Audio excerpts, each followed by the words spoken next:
ঢাকা সহ দেশের ৮ জেলার উপর দিয়ে ঘন্টায় সর্বোচ্চ ৬০ কিলোমিটার বেগে ঝড় বয়ে যেতে পারে বলে জানিয়েছে আবহাওয়া অফিস।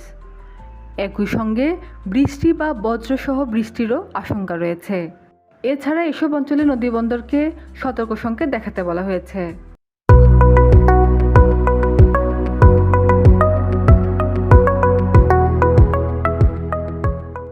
আবহাওয়া অধিদপ্তর দেওয়া এক পূর্বাভাসে বলা হয়েছে, ঢাকা, ফরিদপুর, যশোর, খুলনা, কুষ্টিয়া, টাঙ্গাইল, ময়মনসিংহ এবং সিলেট জেলার উপর দিয়ে পশ্চিম অথবা উত্তর পশ্চিম দিক থেকে ঘন্টায় ৪৫ থেকে ৬০ কিলোমিটার বেগে অস্থায়ীভাবে ঝড়ো হাওয়া বয়ে যেতে পারে।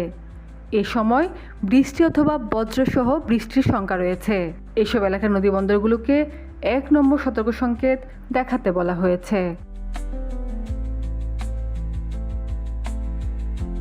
এদিকে সংস্থাটির অপর এক বিজ্ঞপ্তিতে বলা হয়েছে, রংপুর, ঢাকা, খুলনা, বরিশাল ও সিলেট বিভাগের কিছু কিছু জায়গায় এবং রাজশাহী, ময়মনসিংহ ও চট্টগ্রাম বিভাগের ২-১ জায়গায় অস্থায়ীভাবে দমকা অথবা ঝড়ো হাওয়া ও বিদ্যুৎ চমকানো সহ হালকা থেকে মাঝারি ধরনের বৃষ্টি অথবা বজ্রসহ বৃষ্টির পূর্বাভাস রয়েছে। সেই সঙ্গে সারা দেশের কোথাও কোথাও মাঝারি ধরনের ভারী বর্ষণও হতে পারে। ফলে দেশের বিভিন্ন অঞ্চলের উপর দিয়ে বয়ে যাওয়া মৃদু থেকে মাঝারি ধরনের তাপপ্রবাহ কিছু জায়গা থেকে প্রশমিত হতে পারে বলে ধারণা করছে সংস্থাটি।